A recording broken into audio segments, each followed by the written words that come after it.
Is Kyrie Irving becoming the voice of the voiceless, a leader, or is he simply a self indulging millionaire trying to get attention? Or maybe somewhere in between? That's what we're going to talk about today on the Getting Work Pod. It's your boy Ian. Just me today. My buddy Jared is working hard. But I really wanted to talk about Kyrie Irving. That seems to be the topic of everybody's discussion these days. You never know how pressure affects people. That's always tough. We've all learned a lot about ourselves over the last year and a half. Pressure on most of us can be one thing. Um, it can make us do one thing that isn't our normal personality, just kind of out of the blue, that type of a thing. But a lot of times, pressure really makes us more of who we really are because we don't have the opportunity to hide it or to kind of push it off to the side like we really do. So I figured I would go back and actually take a look at Kyrie and not just the stuff that's going on right now, but sort of his whole persona, what he's done over the years to really see which one he is. So I live here in ACC country.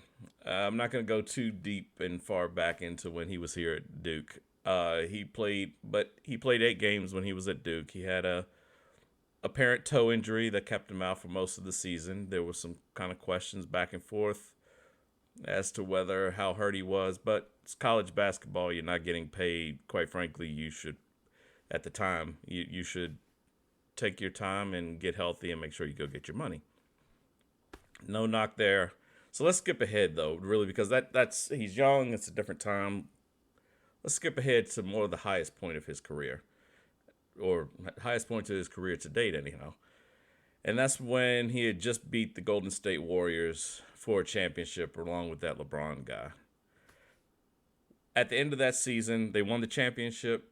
Everything is on a high. It looks like everything is good. Suddenly, you get word out of Cleveland that he wants out. He does not. And his quote was he wanted to play in a situation where he could be more of a focal point and that he no longer wants to play beside LeBron. He said that leaving was inevitable and he could feel it. And a lot of this was him feeling like the little brother, him not getting the credit that he did deserve. He legitimately, he was also putting up those 40-point games. He was also hitting the game-winning shot in Game 7. Everybody remembers LeBron's block, but it was Kyrie that hit 3 at the end. So you can kind of give him a pass on this one.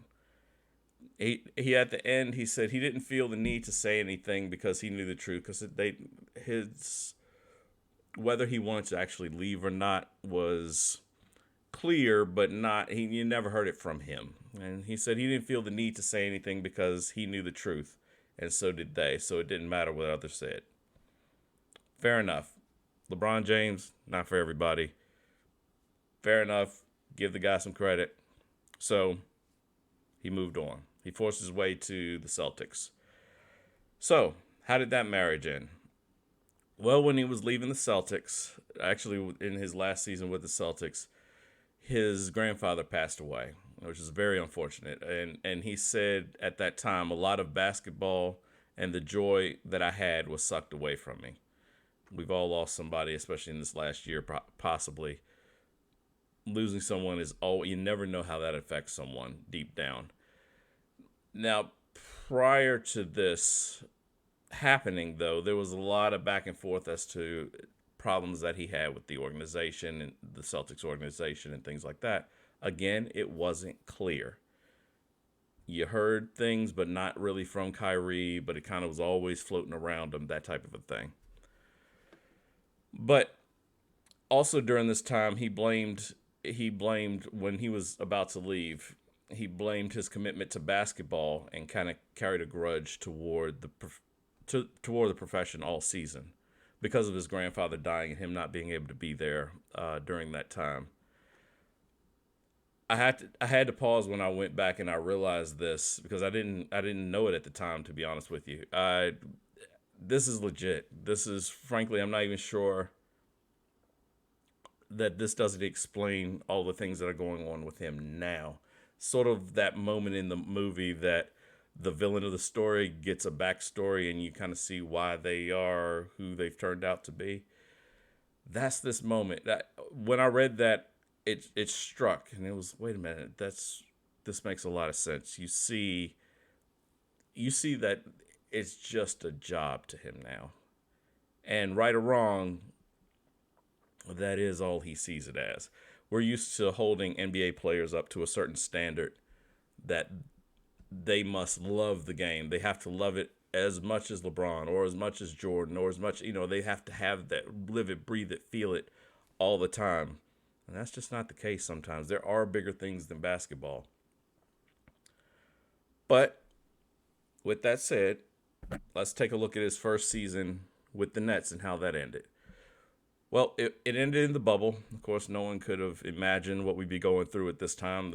And at the time, of course, the horrible sickness that's going on through the world still was hot and heavy. We were only a few months into it at that point, and it was it was right around the George Floyd murder as well.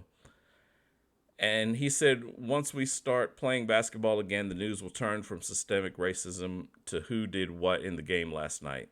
It's a crucial time for us to be able to play and blend that and impact what's happening in our communities. We are asking ourselves, where and how can we make the biggest impact?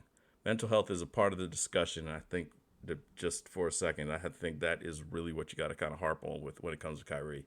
Mental health is part of the discussion too, and how we handle it all in that bubble. And now, of course, what we have today, or the last couple of days, Kyrie, he doesn't want to get the vaccine. Because he isn't getting the vaccine, he is now also, again, rumor, it's not directly from him, but he is also threatened retirement, that if the team traded him, that he would retire, things like that. He said that he wants to be the voice of the voiceless, or rumor has it that he said he wants to be the voice of the voiceless, help ones that are in need. That's a very noble cause, of course. People that are in need help. You're a front person. Use your voice. Absolutely. But that's the problem when it comes to Kyrie. That's where things start to break down. You hear things, and he wants to do this and he wants to do that, but at the same time, he brings a lot of drama along with him. And holding your team ransom, so to speak, and you can't trade me and this and that, that's not trying to necessarily go and help people. That's sort of making it about yourself. And yet again, it's not even coming directly from Kyrie. So you don't know what his thoughts really are. And that's the problem when it comes to Kyrie Irving. He says a lot of things that sound very grandiose and very wonderful, that he wants to, he's very brilliant, maybe a very deep thinker. From all accounts, he's a very smart person. But he's never clear. He never just comes out and says, get in front of a microphone. If you want to be a voice for people, you have to use your voice to speak to them, to tell people here's my agenda, here's what we're doing, here's who I'm trying to help. Otherwise, this back and forth and will they, won't he? Well, I'll retire if you trade me, I'll retire, but I kind of want my money still, that type of thing. Well, that's not helping anybody except yourself. All it's doing is really just keeping you in the media. And again, you're not using your voice, your mouth, to clear up any misconceptions. Yes, the media can screw things over. Absolutely, we all know that. But if you never say anything, then it's not your narrative. You're not controlling your own narrative. And that's the problem when it comes to Kyrie that I really have as far as that goes. I will say, when I first started doing this and kind of setting it up and getting some stuff together, I was all ready to completely lambast him, just burn him at the stake. This guy is an idiot. He is self-indulgent, and he's all of these things. And I had to stop. I'll tell you, when I read the part about the grandfather, it just clicked. It made perfect sense. You see Kyrie differently when you think about that. Yes, we've all lost somebody. No, it's not an excuse for all the things that he's done since that time. Yes, he does tend to act like the spoiled kid. Absolutely. He needs to be clear about what he wants to do. Sometimes that's hard for us no matter what age we are, to figure out exactly what we want to do. But that's really what the issue is. But when you think about it from the human standpoint, not being there for somebody that you really cared about, that's clearly was very close to him, or is very close to him, and not being able to be there because of, and in your mind, X, Y, or Z. If it's your work, if kind of, I try to think of it for myself. If I switched around and, someone in my life passed away and I wasn't able to be there with them throughout that time because of work, basically, I wouldn't look at work the same. I mean, it just is what it is. But with that said, that's not a get out of jail free card, right? I still say, Kyrie, you need to use your voice. If this is the way you want to go, you want to help people, then go help them. Absolutely. Be noble. Go do that. Retire. You got to leave basketball behind. Fine. Absolutely. Go do it. But do it.